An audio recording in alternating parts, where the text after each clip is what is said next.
بارگاہ رسالت معاب صلی اللہ علیہ وسلم میں درود پاک کا ہدیہ پیش کریں۔ اللہم صلی علی سیدنا و مولانا محمد معدن الجود والکرم منبع العلم والحلم والحکم وآلہ الکرام وابنہ الکریم وبارک وسلم صلاة دائمتا سرمدا ابدا۔ عزیزان گرامی وقار،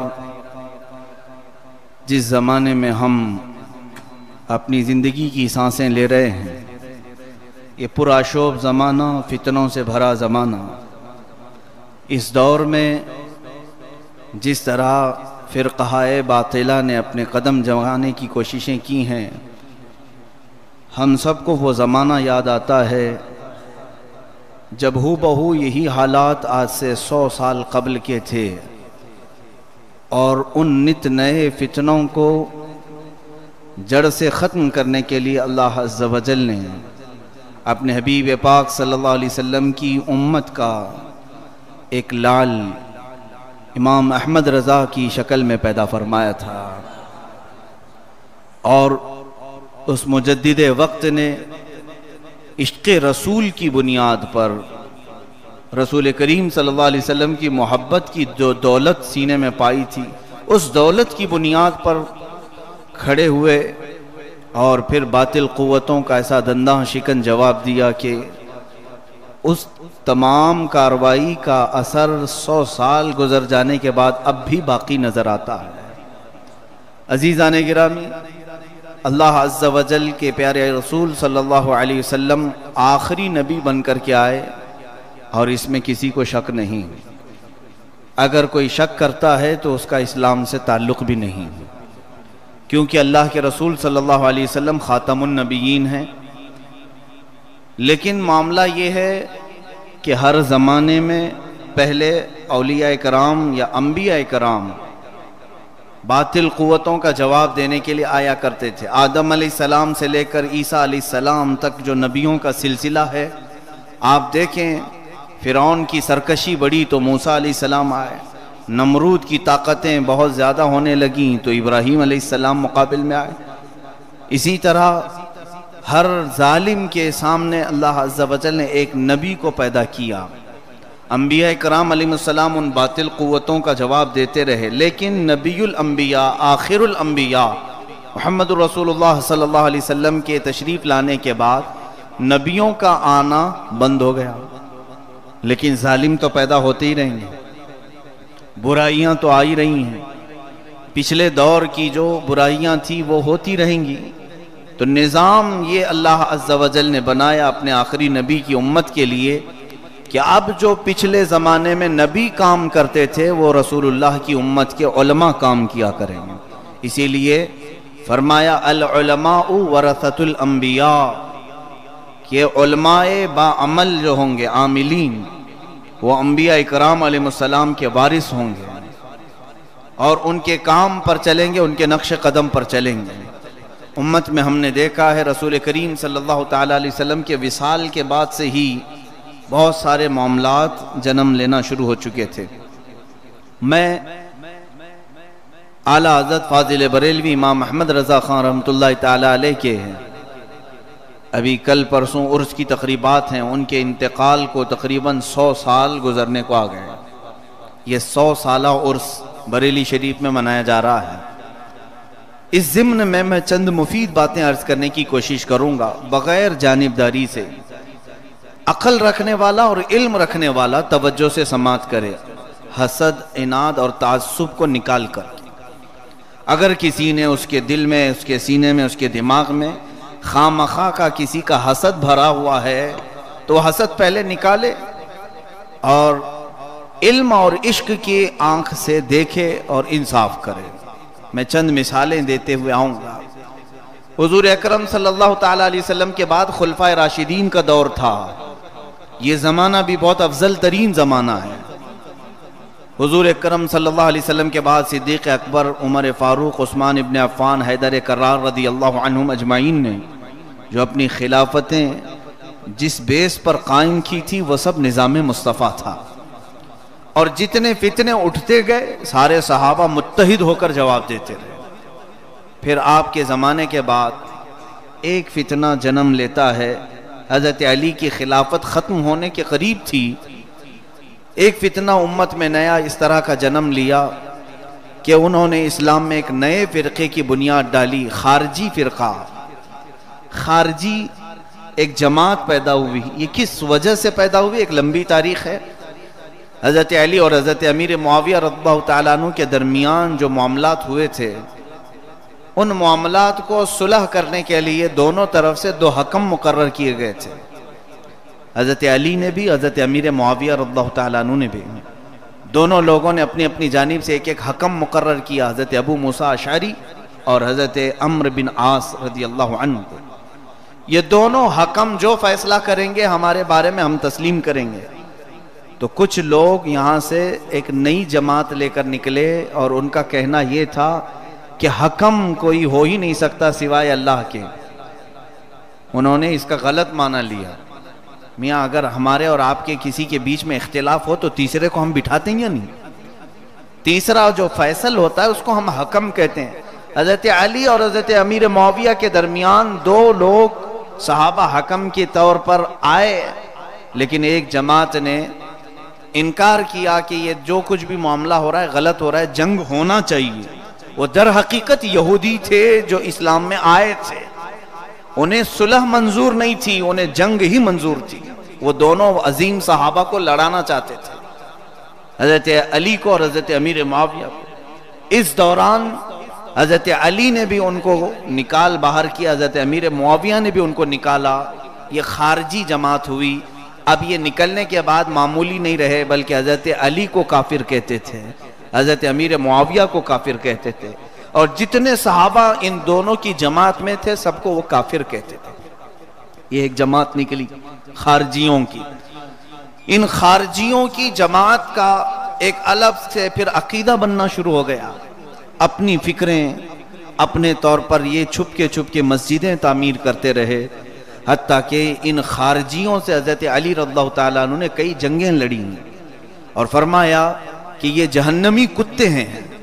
حضرت علی رضی اللہ تعالیٰ عنہ نے فرمایا کلاب من النار، جہنم کے کتوں میں سے ہیں، جنہوں نے پورے حضور کے صحابہ کو کافر کہا اور خلیفہ برحق سے بغاوت کی۔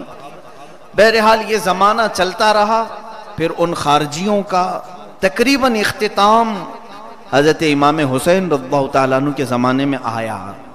حضرت امیر معاویہ کا بھی دور خلافت چلا، ان کے بعد جو حضرت امام حسین رضی اللہ تعالیٰ عنہ کے دور میں خارجیوں کا جم کر کے مقابلہ ہوا اور ان کو ہر جگہ سے بائیکاٹ ہوا، نہ وہ مدینے میں پنپ پائے نہ مکہ میں، کہیں پر نہیں۔ تو ایک فتنہ یہ ہوا۔ ان کے مقابل میں ایک دوسری جماعت وجود میں آئی جو اپنے آپ کو شیعان علی کہتے تھے، ہم علی کے شیعہ ہیں، ہم علی کے مددگار ہیں۔ یہ جماعت شروع میں حضرت علی رضی اللہ تعالیٰ عنہ کی حمایت میں تو نکلی، لیکن بڑھتے بڑھتے ان کے اندر غلو ایسا آ گیا۔ غلو کہتے ہیں کسی چیز کی اوور ایکٹنگ، جتنا ہے نہیں اس سے زیادہ کرنا۔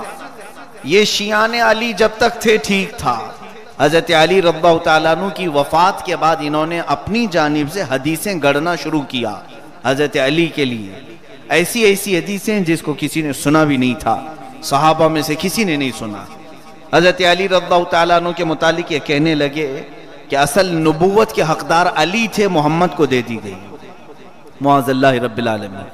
پھر ایسے عقائد جب بنتے گئے تو پھر رافضی کہلائے، شیعہ نہیں رہ گئے، رافضی کہلائے۔ شیعہ لفظ اچھا لفظ تھا جس کا مطلب ہوتا ہے مددگار، لیکن اس کو غلط معنی میں استعمال کیا جانے لگا، پھر وہ رافضی ہو گئے۔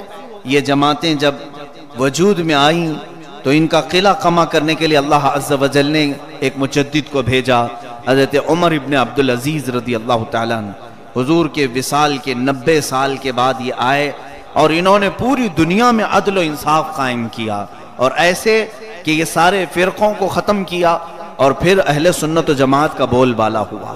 پھر چند سال گزرے، دوسری صدی آئی کہ کرامتہ ایک نیا فرقہ شروع ہوا، زندیقوں کا، تقدیر کا انکار کرنے والا ایک فرقہ آیا جس کو مرجیہ کہتے ہیں، جن کو قدریہ کہتے ہیں اور جبریہ کہتے ہیں اور مرجیہ کہتے ہیں۔ یہ تقدیر میں الگ الگ اختلافات کرتے ہوئے ایک فرقہ آیا، اس فرقے کے سد باب کے لیے اللہ عز و جل نے امام اعظم ابو حنیفہ رحمۃ اللہ علیہ کو پیدا فرمایا۔ آپ نے اپنی کتابوں سے، اپنے مناظروں سے دنداں شکن ان کا جواب دیا۔ پھر زمانہ گزرا کہ معتزلہ نام کا ایک فرقہ وجود میں آیا، جن کے اپنے عقائد تھے۔ ان کا کہنا یہ تھا کہ قرآن فنا ہو جائے گا، قرآن فنا ہو جائے گا، جبکہ علماء حق، علماء اہل سنت کا عقیدہ یہ، آج بھی ہمارا عقیدہ یہی ہے کہ قرآن اللہ کی صفت ہے، وہ فنا نہیں ہوگی، اسے بقا ہے۔ لیکن رہی بات یہ ورق میں لکھا ہوا، جو ورقوں میں ہم دیکھتے ہیں یہ تو مصحف ہے، اصل قرآن تو اللہ کا علم ہے، اور علم اللہ کی ذات کے ساتھ جڑا ہوا ہے، تو جب تک ذات باقی رہے گی اس کی صفت بھی باقی رہے گی۔ تو ذات کو فنا نہیں ہے تو صفت کو بھی فنا نہیں ہے، یہ ہمارا عقیدہ ہے۔ لیکن معتزلہ کہتے تھے نہیں، قرآن فنا ہو جائے گا، قرآن مخلوق ہے۔ یہ بحث چلتی رہی، 100 سال گزر گئے، اور انہوں نے طاقت و قوت بھی حاصل کی، اور ایسی طاقت و قوت کہ حرم پاک میں امامت ان کی تھی، قاضی ان کے تھے، بڑے بڑے منصب ان کے تھے، زبردستی علماء کو درے لگاتے تھے، کوڑے مارتے تھے۔ امام احمد بن حنبل رضی اللہ تعالیٰ عنہ ان کے جواب میں کھڑے ہوئے اور ایسا مجاہدانہ کردار ادا کیا کہ آپ کو سرے بازار ان لوگوں نے کوڑے مارے۔ اس کے باوجود امام احمد بن حنبل بازار میں بھی اعلان کرتے رہے، قرآن اللہ کی صفت ہے، اسے فنا نہیں ہے۔ ان علماء کو اللہ ہر 100 سال میں پیدا کرتا رہا اور یہ باطل جماعتوں کا جواب دیتے رہے۔ پھر زمانہ اور آگے بڑھا، صوفی نام سے فلسفیوں کا ایک دور آیا۔ صوفیاء کرام بڑی اچھی جماعت کو کہتے ہیں، لیکن ان میں بعض ایسی غلو کی چیزیں آ گئیں کہ یہ خدا کا حلول ثابت کرنے لگے۔ مثال کے طور پر وہ کہنے لگے کہ خدا اس میں آ گیا ہے، خدا اس میں آ گیا ہے۔ بعض لوگوں نے کہا خدا مدینے میں اتر پڑا ہے۔ یہ غلو ہوتا گیا۔ تب ان فلاسفہ کے، فلسفیوں کے، صوفیوں کے رد کے لیے اللہ عز و جل نے امام غزالی کو پیدا فرمایا۔ امام غزالی رحمۃ اللہ تعالی علیہ نے اس فتنے کا بھرپور سد باب کیا۔ ہر زمانے میں علماء حق آتے رہے۔ پھر آپ یہاں ہند کی بات لے لیں، ہندوستان کی 1000 سال ہونے کو آئے تھے حضور صلی اللہ علیہ وسلم کی وفات ظاہری کو۔ یہاں ایک نیا فتنہ اکبر بادشاہ نے شروع کیا تھا، دین الہی نام سے، یعنی اب اسلام پرانا ہو چکا ہے، 1000 سال ہو چکے ہیں، اب اس دین کو نیا کچھ موڈیفائی کرنا چاہیے۔ اس نے موڈیفائی کے نام پر ایسے کام کر دیے کہ ہر مسجد میں اس نے سیپ بجانا جو ہندوؤں کا شعار ہے اس کو لازم کر دیا اذان کی جگہ، اور ہر ممبر پر مورتی بھی رکھی جائے گی، نماز بھی ہوگی، مورتی پوجا بھی ہوگی۔ یہ تمام چیزیں اس نے ایسے ایجاد کر دیے کہ دین الہی اس کا نام دیا۔ اس نے خود اپنی طور پر ایک دین گڑھ لیا۔ وہ اکبر بادشاہ تو مرتد ہو کر مرا، کافر ہو کر مرا۔ اسلامی بادشاہوں میں کبھی بھی اس کا نام شمار نہیں کرنا، ورنہ اگر کوئی شمار کرے تو اس کا ایمان خطرے میں آئے گا۔ اس بڑے فتنے کی روک تھام کے لیے مجدد الف ثانی احمد سرہندی رحمۃ اللہ تعالی علیہ تشریف لائے اور ایسا کام کیا کہ اللہ اکبر، ان کو بادشاہ کی مخالفت کرنے کی وجہ سے جیل میں رکھا گیا۔ کئی سال تک جیل میں آپ نے دیواروں پر پوری کتابیں لکھ دی تھیں، اور ان کتابوں کو جیل کے قیدیوں کو پڑھاتے تھے۔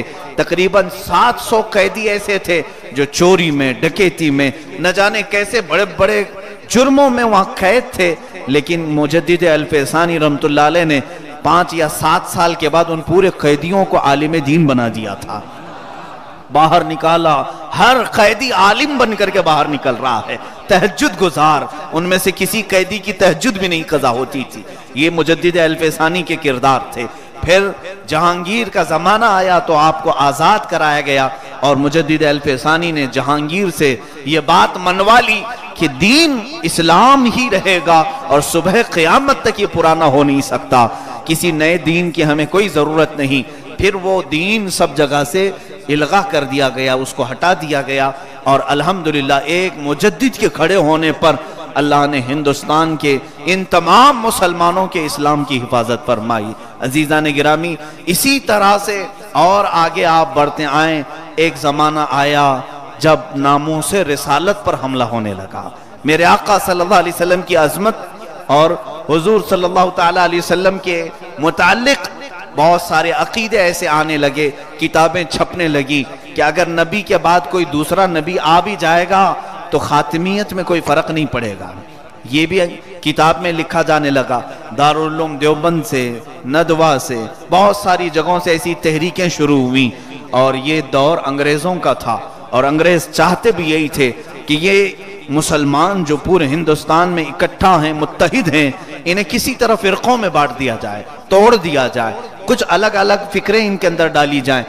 یہ انگریز اپنے مقصد میں کامیاب ہوتے نظر آئے۔ انہوں نے بعض لوگوں کو ان چیزوں پر ورغلایا کہ تم اپنی کتابوں میں یہ لکھ ڈالو، اور ادھر کچھ لوگوں کو ورغلایا کہ تمہارے نبی کے خلاف یہ باتیں آ رہی ہیں۔ بہرحال یہ تمام چیزیں ان کی سازشوں کا نتیجہ تھی، لیکن جو سازش کا ذریعہ بنا وہ تو اپنا ایمان کھو گیا۔ اور ایسا ہوا کہ حضور صلی اللہ علیہ وسلم کی ناموس پر جب حملے ہونے لگے، یہاں تک کہ عقیدوں میں یہ بات آنے لگی، ہندوستان کے مسلمانوں میں کچھ مولوی لوگ یہ کہنے لگے نماز میں رسول کا خیال آ جانا گدھے اور بیل کے خیال سے بدتر ہے۔ معاذ اللہ رب العالمین، یہ کہا جانے لگا رسول کا علم پاگلوں اور بچوں اور جانوروں کے علم کے برابر ہی ہے، کوئی زیادہ علم نہیں ہے، بلکہ اتنا علم تو شیطان کو بھی دیا گیا ہے۔ معاذ اللہ رب العالمین، یہ کہا جانے لگا نبی کو پیٹھ پیچھے کی خبر نہیں ہوتی، اور نعوذ باللہ من ذالک۔ یہ تمام عقیدے جب ہندوستان میں سرگرم ہو گئے اور پاؤنڈ کے ذریعے، یورو کے ذریعے یا ڈالر کے ذریعے سے ان عقیدوں کا پرچار ہونے لگا، تب اللہ عز و جل نے پھر ان تمام باطل قوتوں کا قلعہ شکن کرنے کے لیے بریلی میں امام احمد رضا خان فاضل بریلوی کو پیدا فرمایا۔ میرے عزیزو، وہ اپنے وقت کے مجدد کہلائے، اور مجدد جو ہے اپنے منہ میاں مٹھو نہیں ہوتا کہ خود سے بولنے لگوائے، اپنے چند مریدوں کو جمع کر لیا اور اعلان کروا دے۔ ویسے تو ہر کوئی مجدد بنے گا، ہر پیر کے کچھ مرید ہیں، اور مرید اپنے پیر کو غوث کے برابر پہنچا دیتے ہیں۔ فارسی میں مشہور قول ہے پیراں نمی پرند مریداں می پرانند، کہا جاتا ہے پیر اڑتے نہیں ہیں، مرید اڑواتے ہیں۔ ہر ایک جگہ ہے۔ مجدد اپنے کہنے سے یا اپنے اعلان سے نہیں ہوتا، بلکہ یہ اللہ عز و جل عوام کے دلوں میں خود پیدا فرماتا ہے۔ اور یہ رسول کریم صلی اللہ علیہ وسلم کی امت میں وہ کارنامے کرنے والا مجدد کہلاتا ہے کہ نبی کونین صلی اللہ علیہ وسلم کی شریعت طاہرہ پر لوگ گرد و غبار ڈالنے لگے ہوں، اور یہ اس گرد کو صاف کرتا ہے، تب وہ مجدد کہلاتا ہے۔ جب حضور صلی اللہ علیہ وسلم کی عظمت پر لکھے جانے لگے قلم، تو اعلیٰ حضرت فاضل بریلوی نے بریلی شریف میں بیٹھ کر عظمت رسالت کا ایسا ڈنکا بجایا کہ الحمدللہ آج پورے سنی مسلمان اس بات کو کہنے میں فخر محسوس کرتے ہیں، ڈال دی قلب میں عظمت مصطفیٰ سیدی اعلیٰ حضرت پہ لاکھوں سلام۔ بعض لوگوں کو اعتراض ہے کیوں آپ سیدی اعلیٰ حضرت کہتے ہو؟ کسی کے احسان کا ہم اتنا بھی بدلہ نہیں دے سکتے؟ کوئی ہمیں کھانا کھلا دے تو ہم اسے دعا دیتے ہیں، اور امام احمد رضا نے عشق رسول کی دولت پلائی، کیا ہم ایک شعر سلام میں نہیں پیش کر سکتے؟ عزیزان گرامی، اس کو میں ایک مثال سے سمجھاؤں۔ یہ مسلک اعلیٰ حضرت ہے کیا؟ کیوں مسلک اعلیٰ حضرت کہا جاتا ہے؟ میں سب سے پہلے یہ بات بتاؤں، تعصب، حسد، عناد، دشمنی، کینے کی اینک نکال کر کے دیکھو، بات کو غور سے سنو۔ کوئی ضروری نہیں آپ کو مسلک اعلیٰ حضرت کہنے پر ہم مجبور نہیں کرتے۔ دین وہی ہے جو مصطفیٰ کریم صلی اللہ علیہ وسلم لے آئے، شریعت وہی ہے، لیکن ہر زمانے میں یہ دین اسلام جماعت اہل سنت کسی الگ الگ نام سے پہچانی جاتی رہی۔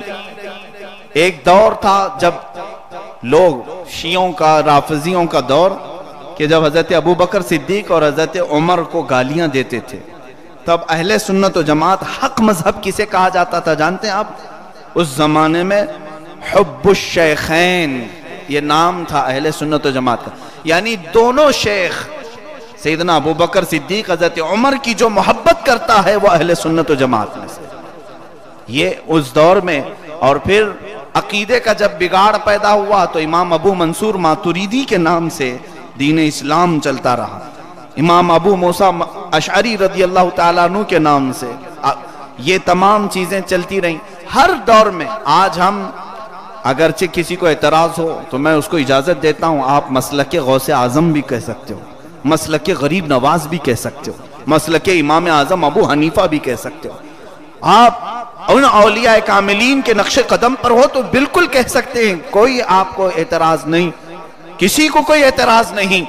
لیکن بات یہاں یہ ہوتی ہے، اعلیٰ حضرت فاضل بریلوی رحمۃ اللہ علیہ کا اس زمانے میں نام اس لیے لیا جاتا ہے کہ وہ ابھی ہمیں ماضی قریب کے مجدد ہیں، قریب کے ہمارے سے گزرے ہوئے مجدد ہیں۔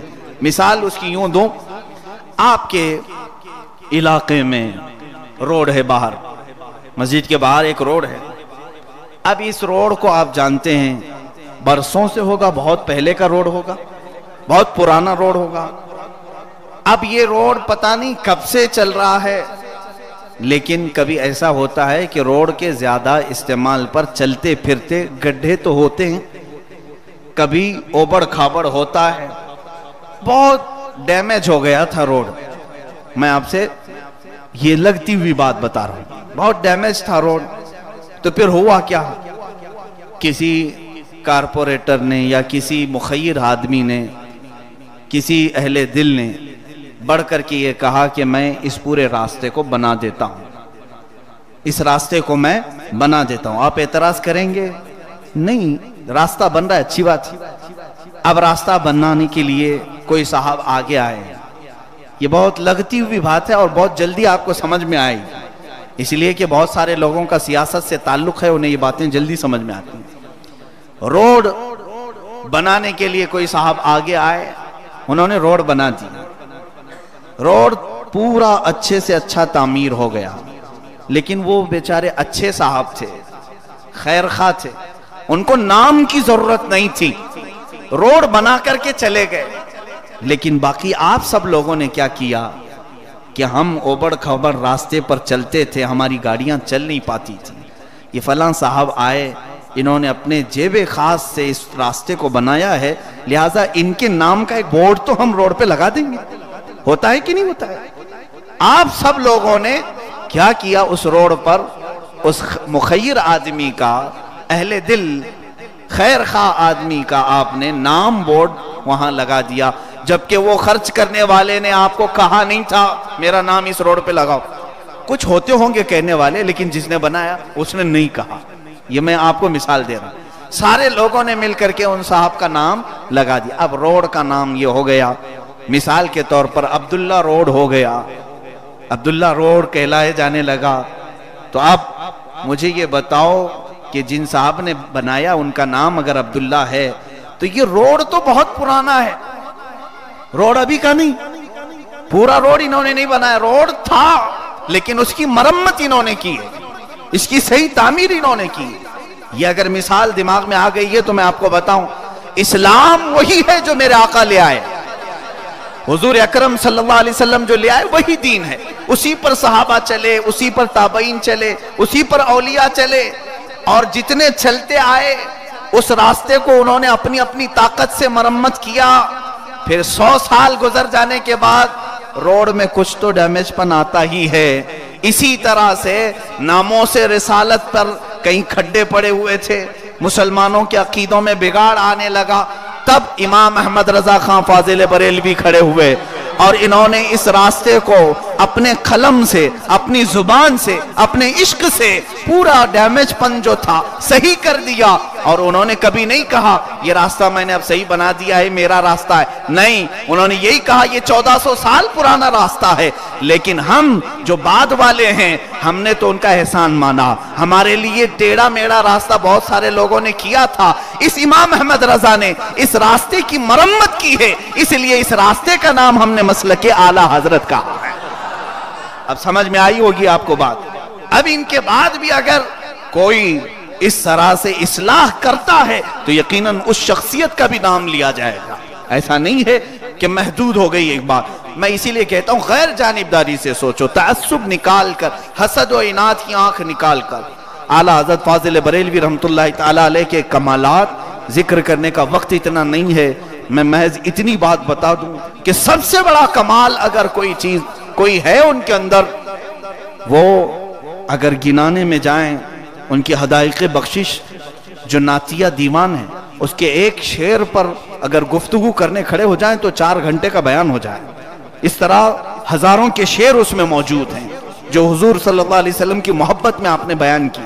یہ اپنی جگہ پر علم و فن کی بات آئے تو 1000 کتابیں آپ نے لکھی ہیں, 1000 سے زیادہ کتابیں. اور کتنے علوم پر؟ تقریباً 55 علوم پر, 55 الگ الگ علم پر آپ نے کتاب لکھی ہیں. جغرافیہ میں آپ کی کتاب ہے, علم رمل میں ہے, علم قافیہ, علم عروض, علم بلاغت, علم معانی, علم منطق, علم فلسفہ, علم حدیث, علم تفسیر, علم فقہ, اور نہ جانے کتنے علوم جن کو گنانے میں بھی ہماری یادداشت کام نہیں کرتی. 55 علوم پر انہوں نے کتابیں لکھی ہیں. یہ بھی کام اپنی جگہ پر. اس کے علاوہ قرآن عظیم کا ایسا ترجمہ پوری امت کو دیا کہ اس سے بھی ایمان کی حفاظت ہو گئی. ہزاروں نہیں کروڑوں سنی مسلمانوں کے ایمان کی حفاظت ہوئی. اس کو بھی میں بتاؤں گا, وہ بھی اعلیٰ حضرت کا کمال ہے.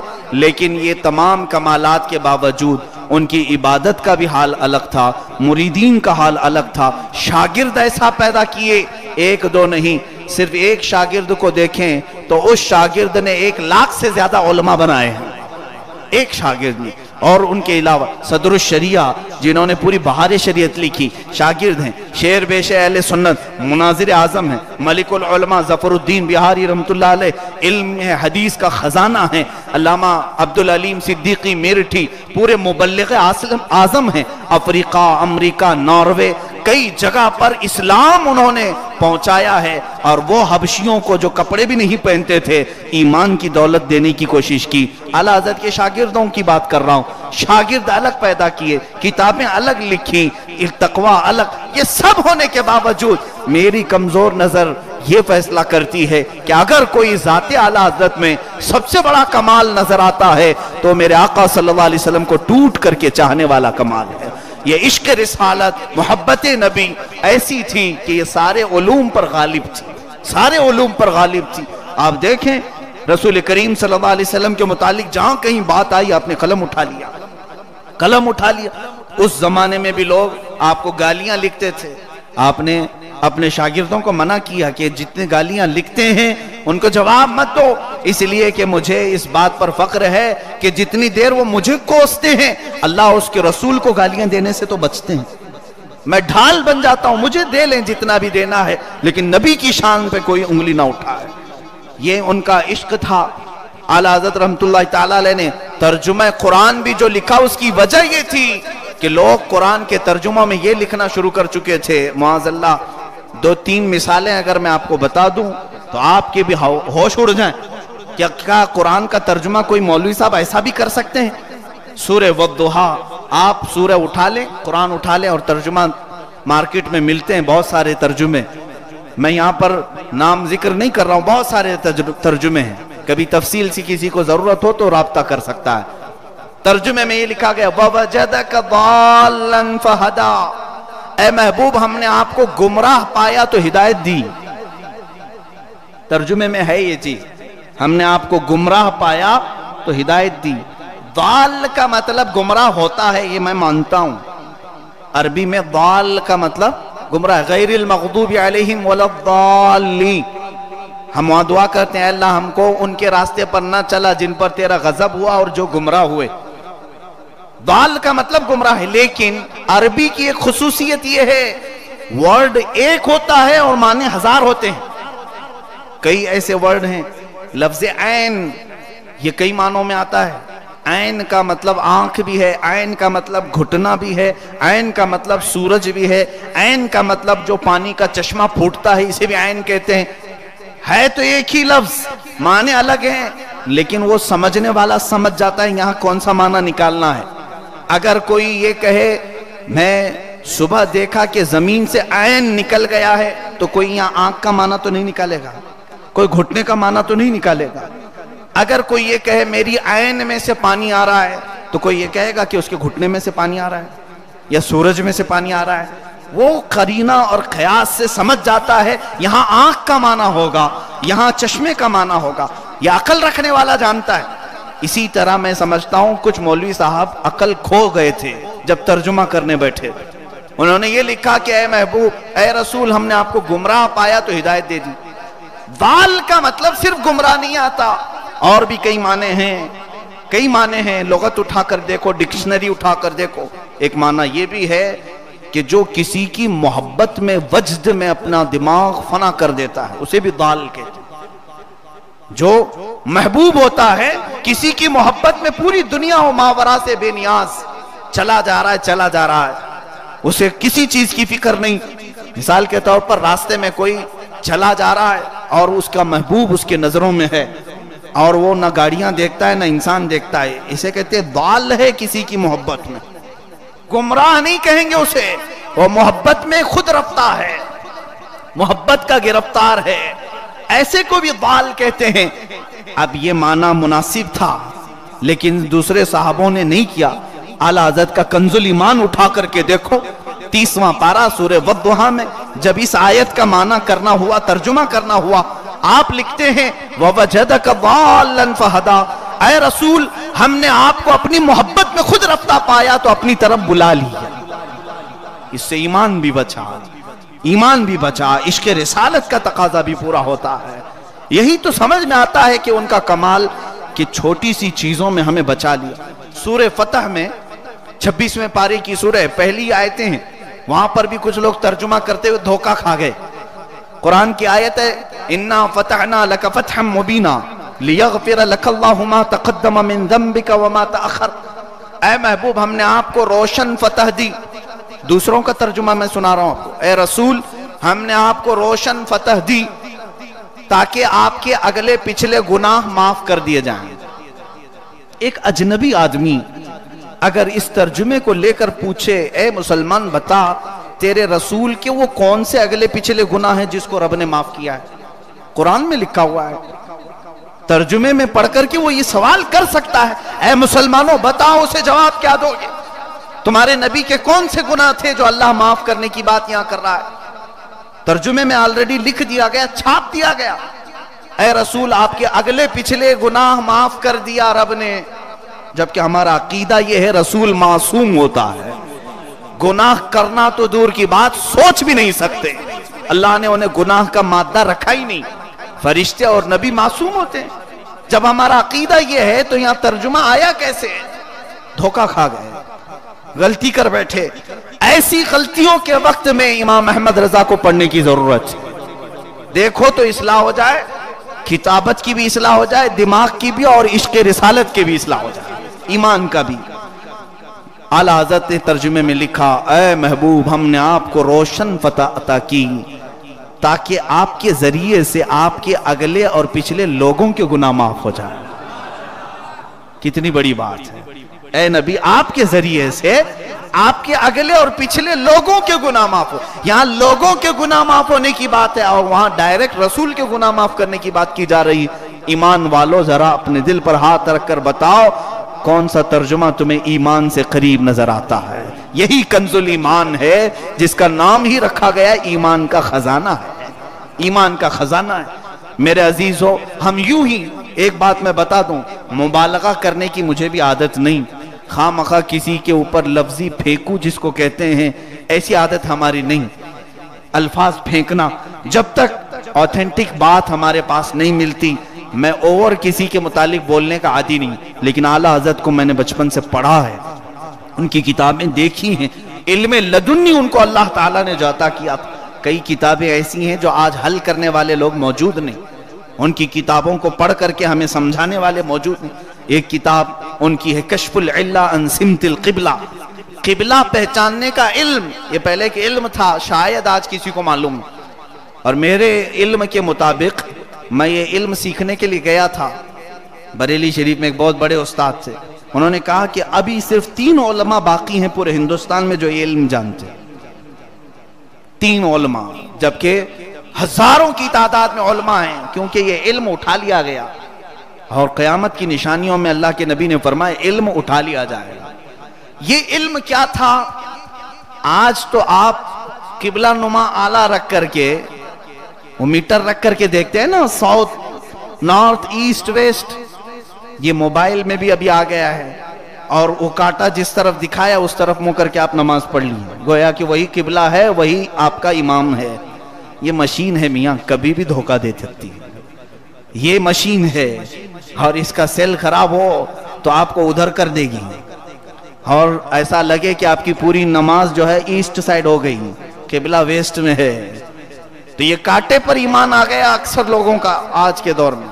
لیکن پہلے ایسا نہیں تھا، یہ مشین تھوڑی نہ بنی تھی، اس کا باضابطہ علم تھا. ستارے دیکھے جاتے تھے، اور اس کے بعد شہر کا طول البلد عرض البلد دیکھا جاتا تھا، وڈتھ اور لینتھ، اور پھر یہ سطح سمندر سے کتنا اوپر ہے یہ دیکھا جاتا تھا، اور اس کے بعد پھر ہمارے ملک میں یہ کس لوکیشن پر ہے، یہاں سورج کس طرف سے نکلتا ہے، کس طرف ڈوبا جاتا ہے، یہ دیکھا جاتا. اور تقریباً یہ تمام چیزیں جمع ہونے کے بعد ایک میتھمیٹکس ہے، حساب ہے، اسے حساب میں لگایا جاتا تھا. اس علم میں اعلیٰ حضرت نے خود ایک کتاب لکھی جس میں 10 قاعدے خود نئے آپ نے ایجاد کیے جو آپ سے پہلے امت میں کسی نے نہیں ایجاد کیے تھے. فاؤنڈر ہیں آپ اس علم کے. 10 قاعدے 10 رول ایسے آپ نے نکالے، اور اعلیٰ حضرت نے چیلنج کیا ہے کہ یہ میرا فارمولا اگر کوئی قبلہ پہچاننے کے لیے عمل کر لے، اس کے پاس گھڑی نہیں کچھ بھی نہیں صحرا میں، اور وہ قبلہ جاننا چاہتا ہے کہ قبلہ کس طرف ہے، اور وہ ان کے دیے ہوئے ان قاعدوں پر عمل کر لے، لکھ کر کے حساب کر کے، پھر حساب کے اعتبار سے ڈائریکشن تم کو جو بتا رہا ہے کھڑے ہو جاؤ. کہتے ہیں قسم رب ذوالجلال کی، اگر اس کے سامنے سے حجابات ہٹا دیے جائیں تو قبلہ عین اس کی ناک کے سامنے ہو. یہ میرا چیلنج ہے. اعلیٰ حضرت نے لکھا ہے 10 قاعدے خود انہوں نے ایجاد کی. عزیزان گرامی، اس علم کو کوئی پہنچا نہیں اور چھوٹے موٹے منہ لے کر کے بڑی بڑی باتیں کرنا شروع کر دی.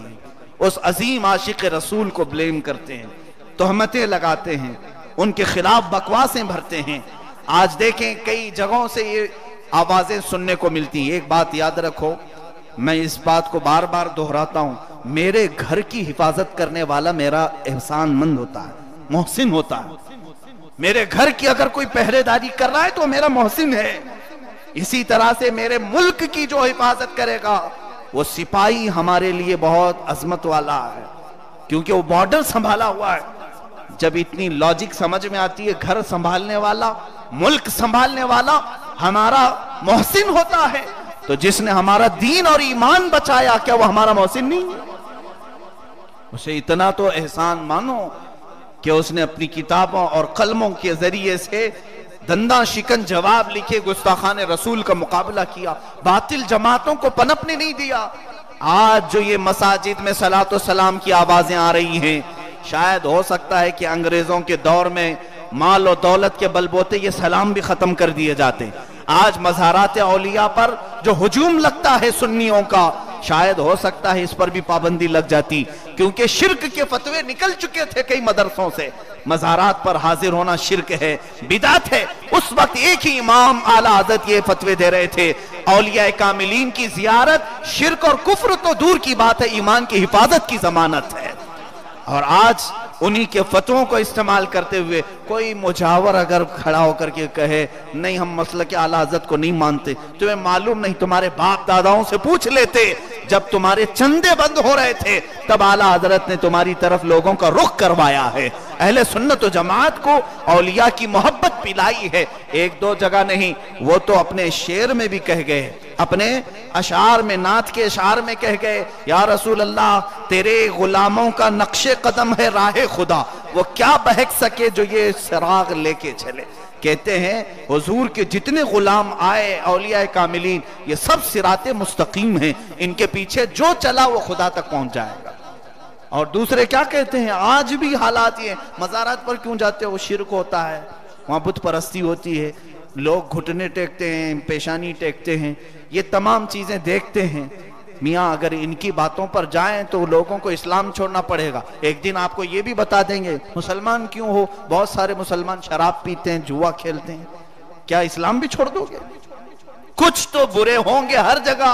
مزارات پر اگر کوئی اس طرح کا کام کرتا ہے تو ہم اس کی مذمت کرتے ہیں، وہ جاہل آدمی ہے، اسے علم نہیں ہے. لیکن علماء سے پوچھو مزارات کے آداب. اعلیٰ حضرت نے خود لکھے ہیں زندگی میں اس ولی کی جس طرح آپ تعظیم کرتے تھے ان کی وفات کے بعد بھی ویسی ہی تعظیم کرو. ان کے مزار سے 4 قدم دور کھڑے رہو، اس لیے کہ ان کے مزارات پر اولیاء کرام کے اللہ کی رحمتیں برس رہی ہوتی ہیں، اور تم قریب جا کر کے کہیں تمہارے قدموں سے بے ادبی نہ کر جاؤ. یہ انہوں نے ادب ہمیں سکھایا ہے، ادب سکھایا ہے. بہت سارے معاملات ہیں، کئی ایسے میدان ہیں جس میں اعلیٰ حضرت کا ہم پر احسان ہے. میرے عزیزو، میں ان جاہلوں کا جواب دینے کے لیے نہیں کھڑا، علم والوں سے میں گفتگو کر رہا ہوں. عقل ہو، علم ہو تو آدمی سمجھ جائے گا. اس طرح امت مصطفیٰ میں ہر دور میں علماء آتے رہے، اور علماء کا جو مخالف ہوا، امام غزالی کی بات سن لو. امام غزالی رحمت اللہ علیہ احیاء العلوم میں لکھتے ہیں اللہ تعالیٰ جب کسی کو ذلیل اور گمراہ کر کے مارنا چاہتا ہے تو سب سے پہلے اسے اولیاء کی گستاخی میں لگا دیتا ہے، علماء کی گستاخی میں لگاتا ہے، اور وہ شخص علماء کی گستاخی کرتے کرتے کرتے پھر اوپر تک پہنچ جاتا ہے، اوپر سے پھر نبی تک پہنچ جاتا ہے، اور پھر کافر ہو جاتا ہے، اور اسی طرح کفر کی موت مر جاتا ہے. اس لیے میرے عزیزو، یہ ڈسکس کرنے کا کوئی مجال ہے ہی نہیں، کوئی میدان ہی نہیں. بڑے علماء اولیاء کی باتیں نکڑ پر کھڑے ہو کر مناظرے چل رہے ہوتے ہیں، اور آج واٹس اپ میں مناظرہ ہوتا ہے. ہاں، بڑے بڑے دلائل ادھر سے فیس بک میں پیش کر رہے ہیں، ادھر سے. ایسا لگتا ہے ان کو پوری بخاری یاد ہو گئی ہے. اگر سامنے بیٹھے ہیں تو بخاری کہاں سے؟ ان کو بخاری کا مطلب شاید یہ سمجھا ہوگا جس کو زیادہ بخار آتا ہے اسے بخاری کہتے ہیں. ہاں، بعض ایسے بھی جاہل ہیں ان کو بخاری کا مطلب نہیں معلوم. بعض نے کہا جسے بہت زیادہ بخار آتا ہے ایمان کا اسے بخاری کہتے ہیں. ایسے لوگ اگر علمی باتوں میں داخل ہو جائیں تو یہ فتنہ ہے، بہت بڑا فتنہ ہے. بس اپنے ایمان کی حفاظت اس زمانے میں اس طرح سے کرو، اولیاء کاملین کی بارگاہ میں اپنی زبان کھلنے نہ دو. اور اگر کوئی اس طرح کی ڈسکشن کر رہا ہے تو اس محفل سے اٹھ جاؤ. اس زمانے میں میں کہتا ہوں عوام الناس کو، نوجوانوں کو، سب کو، آپ کے لیے ایمان کیا ہے اور میرے لیے فرض اور واجب کیا ہے، حلال اور حرام کیا ہے، اتنا سیکھ لینا بس کافی ہے. زیادہ ڈیپ میں جانا ہے تو پھر 7 سال کا عالم کورس کرو، پورا 7 سال کا عالم کورس کرو. آپ کو اصول بھی معلوم ہوں گے، عربی بھی معلوم ہوگی، فارسی بھی معلوم ہوگی، اصول فقہ، اصول تفسیر سب معلوم ہوگا. پھر شوق سے کسی بھی کٹے پر بیٹھ کر مناظرہ کرو. کچھ آتا نہیں ہے اور مناظرہ کرنے نکلیں تو پھر ہوگا یہی کہ کسان پھاوڑا لے کر کے کسی کا آپریشن کرنے چلا ہے. ہوگا یہی، کسی آپریشن تھیٹر میں کسان کو اگر بلایا جائے کہ میرے پیٹ کا آپریشن ہے آپ کر دیں، تو پھاوڑے سے برابر آپریشن کرے گا، کدالی سے آپریشن کرے گا. یہی حال ہے آج جاہلوں کا، جو چھوٹی سے منہ لے کر اور علماء اجلہ اکابر کے بارے میں گفتگو کرنے چلے کہ وہ حق پر نہیں تھے، یہ حق پر نہیں تھے. معاذ اللہ حضرت امیر معاویہ کو یہ کافر گردانتے ہیں، صحابی رسول کے متعلق ایسی باتیں کہہ جاتے ہیں. کیا تم اس زمانے میں تھے؟ تمہارے باپ تھے، تمہارے دادا تھے، کسی سے سنا نہیں؟ دل میں جو بھڑاس تھی وہ نکال لایا ہے. شیطان کے یہ شاگرد ہوتے ہیں، ابلیس لعین کے شاگرد ہوتے ہیں، جن کے دلوں میں اولیاء کی وہ بغض ڈالتا ہے. عزیزان گرامی، اولیاء کاملین کے متعلق زبان درازی کرنے والے کی گمراہی پر موت ہوتی ہے. اعلیٰ حضرت فاضل بریلوی رحمت اللہ علیہ نے عشق رسول کا جام ہمیں پلایا، بھر بھر پلایا ہے.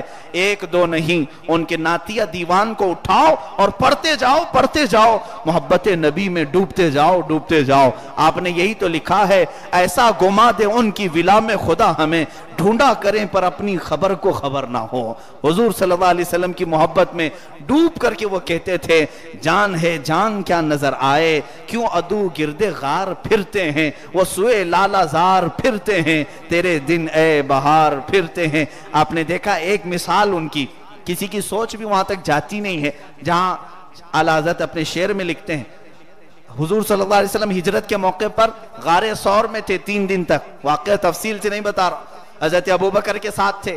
کفار عرب کے مکہ کے ڈھونڈتے ہوئے اس غار تک پہنچے، اور غار کے آس پاس سب ڈھونڈ کر کے اندر نہیں گئے، وہ باہر سے وہاں سے چلے آئے. یہ واقعہ معلوم ہے.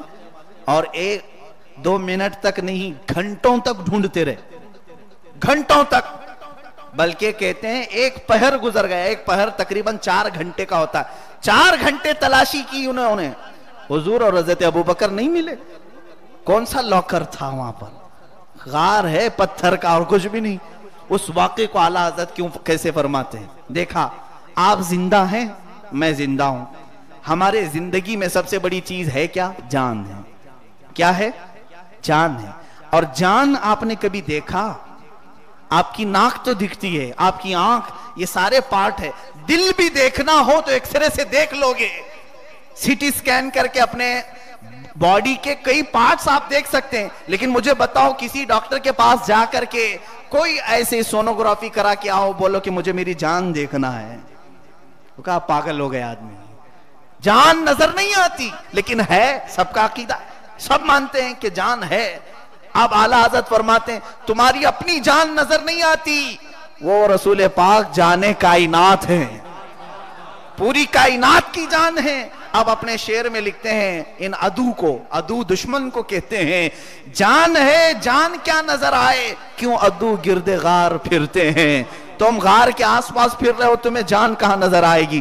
اپنی نظر نہیں آتی، پورے کائنات کی کہاں نظر آئے گی؟ اللہ جب چاہے اس جان کو پوشیدہ کر دے، جب چاہے ظاہر فرما دے. معراج میں بھی تو یہی ہوا تھا. اللہ عز و جل نے کائنات سے میرے آقا کو اٹھا کر سفر کروایا، ساتوں آسمانوں کا، اور عرش و کرسی لوح و قلم سب. اور پھر جب میرے آقا تشریف لائے واپس، ٹائم جہاں کا تھا وہیں تھا، اس لیے کہ جان گئی ہوئی تھی. تو کائنات جہاں تھی وہیں تھمی ہوئی تھی. جان جب واپس آئی تو وقت پھر وہیں سے چلنے لگا. اعلیٰ حضرت نے اس کے متعلق بھی فرمایا ہے کہ وہ جو نہ تھے تو کچھ نہ تھا، وہ جو نہ ہو تو کچھ نہ ہو، جان ہے وہ جہان کی، جان ہے تو جہان ہے. اور حضور کے متعلق کہتے ہیں اللہ کی سر تا بقدم شان ہے یہ قرآن، اللہ کی سر تا بقدم شان ہے یہ، انسان ہی انسان وہ انسان ہے یہ، یعنی ان کے جیسا کوئی انسان ہے ہی نہیں، ویسے انسان ہے یہ. اللہ کی سر تا بقدم شان ہے یہ، انسان ہی انسان وہ انسان ہے یہ. قرآن تو ایمان بتاتا ہے انہیں، اور ایمان یہ کہتا ہے میری جان ہے یہ. اسی لیے خطبے میں بھی یہی تلاوت اعلیٰ حضرت کا خطبہ ہم پڑھتے ہیں، الا لا ایمان لمن لا محبت لا، الا لا ایمان لمن لا محبت لا. آپ نے تنبیہ کرتے ہوئے خطبے میں لکھ دیا خبردار آگاہ ہو جاؤ، اس کا ایمان ہی نہیں جس کے دل میں ان کی محبت نہیں. نفی کر دیا، اس کا ایمان ہی نہیں. اسی لیے میرے عزیزوں اس مجدد کا ہم سب پر احسان ہے. کل آنے والی 24ویں شب میں اعلیٰ حضرت فاضل بریلوی رحمۃ اللہ علیہ کا شب وصال ہے. میں تمام سنی بھائیوں سے گزارش کروں گا اپنے اعتبار سے ایصال ثواب کریں، محفل منعقد کریں، اس عظیم محسن کی یاد تازہ کریں، اور اپنے بچوں میں، اپنی نسلوں میں ان کی محبت ٹرانسفر کریں. یقین جانے میں مبالغے کے لیے نہیں کہہ رہا ہوں، نہ میں کوئی پرچارک ہوں. اگر اپنے بچوں کے دین و ایمان کی بقا چاہتے ہو تو ان کے سینوں میں اعلیٰ حضرت کی محبت بھی ڈالو، اس لیے کہ اس محبت سے تمہارا بچہ ہمیشہ عاشق رسول بن کر کے رہے گا، حضور کا گستاخ کبھی نہیں بنے گا انشاءاللہ العزیز. یقیناً اعلیٰ حضرت کا چاہنے والا غریب نواز کے دربار میں بھی جاتا ہے، اعلیٰ حضرت کا چاہنے والا بغداد معلّہ بھی پہنچتا ہے، اجمیر معلّہ اور تمام اولیاء کاملین کے ہاں وہ ضرور جاتا ہے. اور جس کے دل میں بغض ہے ہم نے دیکھا ہے اس کا چہرہ ٹیڑھا میڑا ہوتا ہی رہتا ہے. علماء عرب نے یہ لکھ دیا ہے، حضرت ایک بہت بڑے بزرگ ہیں احمد صالح، یا غالباً ان کا مفتی مدینہ تھے، انہوں نے کہا ہے، عربی میں لکھا ہے اذا جاء رجل من الہند، جب کوئی ہندوستان سے ہمارے پاس آتا ہے، آج سے 50 سال پہلے کی لکھی ہوئی بات میں بتا رہا ہوں، عربی بزرگ ہیں مدینہ طیبہ کے رہنے والے، کہتے ہیں جب کبھی کوئی ہندوستان سے ہمارے پاس ملنے آتا ہے فَنَسْأَلُهُ عَنِ الشیخ احمد رضا خان، تو سب سے پہلے ہم اس سے احمد رضا خان کے بارے میں پوچھتے ہیں، اور پھر غور سے دیکھتے ہیں اس کا چہرہ، اگر وہ مسکراتا ہے یا پھر پھیکا نیلا کالا پیلا پڑتا ہے. یہ وہ لکھے ہوئے عربی میں آج بھی. وہ کہتے ہیں ہم دیکھتے ہیں ہندوستان سے آئے، پوچھتے ہیں شیخ احمد رضا کو جانتے ہو، تو دیکھتے ہیں اس کے چہرے کو، اگر اس کے چہرے پر خوشی کے آثار نظر آ گئے فَنَنْظُرُهُ هُوَ مِنْ أَهْلِ السُنَّةِ، وہ کہتے ہیں پھر ہم یقین کر لیتے ہیں کہ اہل سنت و جماعت سے ہے. اور پھر اگر چہرہ بگاڑتا ہے تو ہم سمجھ جاتے ہیں کہ یہ بدعتی جماعت سے ہے، اس لیے کہ ایک عاشق رسول سے وہی نفرت کرتا ہے جس کے دل میں کوڑ ہو اور بغض ہو۔ مولا تعالی ہم سب کو مسلک اعلی حضرت پر قائم و دائم رکھے، عشق رسول کی دولت ہم سب کو عطا فرمائے۔